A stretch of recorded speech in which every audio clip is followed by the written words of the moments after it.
तो नमस्कार दोस्तों, मैं हूं आपका दोस्त राहुल शर्मा और आज मैं आप लोगों के लिए एक और ग्राउंड रिपोर्ट लेकर आया हूं, जहां पर आज हम लोग आए हुए हैं ओखला के अलीगांव क्षेत्र में, जहां पर कल हमारे बुलडोज़र की कार्रवाई हुई थी जो कि डीडीए ने करी थी और जो यूपी की सिंचाई विभाग है, और यहाँ पर जो कई दुकानें जो मकाने कई सालों से बने थे उनको ज़मींदोज़ कर दिया गया है। इतनी ठंड हो रही है और इसमें ऐसी कार्रवाई, तो आप देख सकते हैं दोस्तों किस तरीके से हमारी गवर्नमेंट इस बार काम कर रही है। आइए, बाकी यहाँ पर कुछ लोग हैं जिनके घर वर के ऊपर खतरा अभी भी मंडरा रहा है, क्योंकि आने वाले दिनों में यहाँ पर जो आप मेरे पीछे घर देख रहे हैं बने हुए हैं, इन सभी घरों के ऊपर खतरे की तलवार लटकी हुई है। तो आइए लोगों से जानते हैं, थोड़ी उनकी प्रतिक्रिया लेते हैं। बाकी जो भी ये एक्शन हो रहा है इस ठंड में होना, मेरे हिसाब से थोड़ा वेट करना चाहिए था, लोगों को और समय देना चाहिए था।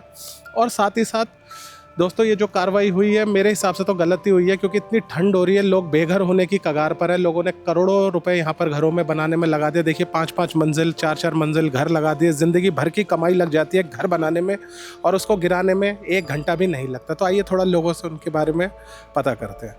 तो दोस्तों, जैसा कि आप देख सकते हैं, सर नमस्ते। इनका भी घर यहाँ पर है। आइए इनसे जानते हैं इनके घर के बारे में और इनको क्या क्या कहा गया है, हर एक चीज़ जो भी। सर जी, हम मकान खरीदे थे तो उस समय पूरा बोला कि हमारा कागजात है, पूरा पक्का है। 2017 में हम कोर्ट से पूरा जीत गए, माने हमारे आ गया है पूरा, तो हम ज़मीन खरीद ली है। उस समय वो बिल्डर से ने बोला कि भाई मकान बनवाओ, मेरा किस्त में पैसा देना। हम बनवा लिया। अब उसमें ब्रह्मसी भी आया था, ब्रह्मसी से बोला तो उन्हें खंभा डलवाया, पानी कनेक्शन दिया है ब्रह्मसी ने। हमारा निगम परिषद है हमारा ब्रह्मसी, हमारे यहाँ का। और हमारा यहाँ विधायक जी था, उसको भी बुलाया गया था। तो बोला कोई बात नहीं बेटा, सब ही करो, पानी लाइन है, सीवर लाइन दिया, सब हुआ। उस समय प्रशासन ने हमारे पास कोई एक्शन नहीं लिया ना। अब ये टूटा है तब कोई प्रशासन ने ये नहीं बोला कि नोटिस दे दो, ये नहीं बोला है। अच्छा, आपको नोटिस भी नहीं मिला? नोटिस भी नहीं मिला है सर जी। तो देख सकते हैं दोस्तों, इनको नोटिस तक नहीं मिला, जैसा कि इन्होंने बताया। कम से कम नोटिस देना चाहिए था, सामान वगैरह निकालने का पूरा इनको मौका भी मिलता।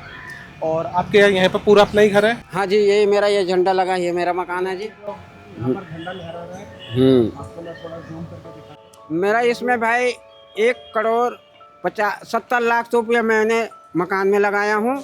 1 करोड़ करीब का मेरा मकान का जमीन को मैं दिया हूँ। मतलब ये तो 2 करोड़ के आसपास। हाँ, गांव का, राजस्थान का रहने वाला हूँ, नरेंद्र यादव। गांव का प्लॉट बेचा, मेरे बेरी बाग का प्लॉट बेच के यहाँ लगा। हाँ, मेरे लड़की जवान है, लड़का का नवरात में शादी है चैत में। अब मैं कहाँ से करूं? अब ये मोहलत दे रहा है कि 3 दिन के अंदर हटाओ। मैं बच्चा है, मेरा बीवी है, छोटा बच्चा है, मैं कहाँ लेके जाऊं सर जी, बताओ। तो जैसा कि आप देख सकते हैं, 3 दिन की मोहलत दी है। उन्होंने अपनी गांव की पुश्तैनी जमीनें, अब मैं कहाँ जाऊं बताओ। ये भी एक बात है इन्होंने रखी। लेकिन जो दूसरी साइड से जवाब आ रहा है वो आ रहा है कि डीडीए की जमीन पर बना हुआ है। लेकिन बनते वक्त ये लोग कहाँ होते हैं? जब ये घर यहाँ पर बन रहे थे उस टाइम पर आके अगर ये थोड़ा सा इनको पहले ही बता देते कि ये घर इलीगल है वगैरह है, तो थोड़ा इनके लिए भी हेल्प होती। बाकी आपको 3 दिन का नोटिस दिया हुआ है? जी सर जी। अच्छा, 3 दिन में सारा खाली करना है? हाँ जी। आपका भी यहीं पर ही? अच्छा, आपको भी नोटिस आया हुआ है? अभी हमारा नहीं है। अच्छा, आपका तो नहीं है। और यहाँ पर जो बाकी, जैसे ये वाला घर आपका इन्होंने बताया कि आपने झंडे वाला, तो ये जो बाकी के घर है इनके ऊपर भी खतरा है? हाँ, ये स्वामी में खतरा बता, पूरी लाइन में? पूरा लाइन में सर। दोस्तों, जैसा कि आप देख सकते हैं पूरी लाइन खतरे में। ये तीनों के तीनों घर, ये जितने भी ये लाइन में घर है, ये सारे घरों के ऊपर खतरे की तलवार लटकी हुई है। और 3 दिन का समय दिया हुआ। देखिए दोस्तों, 3 दिन में कितनी आफत मच जाएगी, कहाँ जाए इतनी ठंड में। फैमिली वाले छोटे छोटे बच्चे होते हैं, उनकी पढ़ाई लिखाई ये वो सब कुछ दाव पर आ जाती है। हम तो दूध तक बच्चा का मना किए हैं भाई साहब, दूध अब कहाँ से आएगा? कहाँ से आएगा यार? तो देखिए दोस्तों, इतनी ठंड में क्या हाल किया हुआ है। हमारा तो रोना आ रहा है सर जी। हम इतना है, मकान है, हमारा बच्चा पढ़ रहा है, बच्चा अजी घर में पड़ा है, हम 3 दिन से रोटी नहीं खा रहे हैं, क्या बताएं सर जी। तो दोस्तों, जैसा कि आप देख सकते हैं, हकीकत है ये ज़मीनी ग्राउंड पे क्या हो रहा है। लोग कितने परेशान। बस हम नहाते हैं, तुलसी के पेड़ में पानी डालते हैं, भगवान में भरोसा कर रखते हैं, हे ऊपर वाला बचा दे। हम तुलसी के पेड़ में नहा धो के पेड़ उसमें पानी चढ़ाते हैं, भगवान में प्रार्थना करते हैं, हे भगवान तू बच जा, हमें मोहलत और दो, हम कहीं रहने की जगह दो बस। तो दोस्तों, डिमांड देखिए, कोई इन्होंने ज़्यादा नहीं रखी। इतना बड़ा 2 करोड़ का इनका इन्वेस्टमेंट इस घर में लगी थी। ये यही चाहते हैं कि एक छोटा मोटा से कहीं पर एक आसरा तो दें इनको कि जहाँ पर यहाँ से शिफ्ट होकर जाए तो जाए कहाँ। गाँव की ज़मीन बेच दी, ये टूटने की कगार पे है। तो एक तरीके से देखिए इतना पैसा होने के बावजूद, इतना पैसा लगाने के बावजूद भारत से आ गए हैं। तो ये भी एक गवर्नमेंट को सोचना चाहिए कि चलिए इलीगल बनाया हो जो भी हो, लेकिन पुनर्वासी योजना में इन सभी लोगों को रखना भी जरूरी है। क्योंकि दोस्तों ये लोग भी हमारे देश के ही निवासी, कोई बाहर से तो आए हुए नहीं है। इनके साथ अन्याय होने का मतलब है कल को हमारे ऊपर भी अन्याय हो सकता है। तो मैं यही कहूँगा कि गवर्नमेंट जो है इन लोगों के लिए भी कहीं ना कहीं पुनर्वास योजना लाए। जैसे कि झुग्गी झोपड़ी वालों को हटाते हैं तो उनके लिए जैसे पुनर्वास योजना आती है, तो इनको भी एक बढ़िया सा छोटा ही सही लेकिन एक आशियाना जरूर दे। और दोस्तों गवर्नमेंट ने कहा हुआ है कि जहाँ जहाँ भी इस तरह के अवैध अतिक्रमण हुए हर जगह यहाँ पर बुलडोजर की कार्रवाई की जाएगी। और सिर्फ यही नहीं, आप लोगों ने देखा होगा चाहे वो गोविंदपुरी का भूमिहीन कैंप हो, चाहे वो हमारा वजीरपुर हो, हर जगह इस तरीके के बुलडोजर एक्शन लिए गए। और जहां पर भी अवैध अतिक्रमण हुआ था वहां से सरकारी जमीन को खाली कराया गया और वही यहाँ पर भी करने की कोशिश की गई है। और साथ ही साथ अभी नोटिस देकर गए हुए हैं कि आने वाले कुछ दिनों में फिर से यहाँ पर बुलडोजर कार्रवाई करेंगे। और जो भी अवैध अतिक्रमण है, जैसे कि आप देख सकते हैं ये वाली चीज़ों को तो इन्होंने तोड़ ही दी है।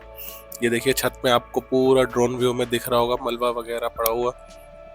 तो ये अभी फ्रेश ताज़ा बना हुआ शॉप थी, यहाँ पर दुकान थी। और यहाँ पर कई घर, ये जो पूरा एरिया आप देख रहे हैं, यहाँ पर कई घरों को नोटिस ऑलरेडी दिया जा चुका है। ये पूरी गली जो आप देख रहे हैं, ये पूरे घरों के ऊपर तलवार लटकी हुई है। क्योंकि साइड में आप मेट्रो जो देख रहे हैं वो मेट्रो कहता है कि मेट्रो की जमीन है। और इसी कारण ये सरकार ने आदेश दिया है कि इस जमीन को खाली किया जाना चाहिए। और साथ ही साथ जिन लोगों ने ये जमीन जिनसे खरीदी है उनके ऊपर भी केस करने की जरूरत है। क्योंकि उन लोगों ने भी ये बेचते वक्त, खरीदते वक्त इस चीज़ का ध्यान ना रख के बहुत बड़ी गलती की। तो आप भी अगर कहीं पर घर खरीदे तो सबसे पहले दोस्तों उसको अच्छे से चेक करें, वेरीफाई करें। क्योंकि देखिए अगर अवैध कहीं पर घर बनेंगे तो कहीं ना कहीं से कोर्ट उसका ऑर्डर पास करेगा ही करेगा।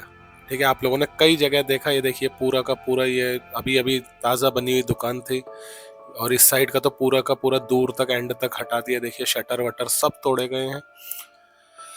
तो घर खरीदते वक्त, बेचते वक्त इन चीज़ों का खास ध्यान रखना बहुत ज़रूरी है, वरना आपके साथ भी ये हो सकता है। तो इस चीज़ को लेके सतर्क हमेशा रहें। और उम्मीद करता हूँ आपको वीडियो अच्छी लगी होगी। सीधा ग्राउंड से हमने आपको रिपोर्ट दिखाई, एक एक चीज़ आपको दिखाया। और आने वाले दिनों में अगर कोई कार्रवाई यहाँ पर होती है तो उसको भी कवरेज करेंगे, आप लोगों के लिए लाएंगे। आप लोग चैनल को सब्सक्राइब करें। अभी एक और जगह जाना है, एक और ग्राउंड रिपोर्ट तैयार करनी है। तो तब तक के लिए मुझे इजाज़त दीजिए। मिलता हूँ आपसे अगली वीडियो में एक और नई ग्राउंड रिपोर्ट में। Bye bye.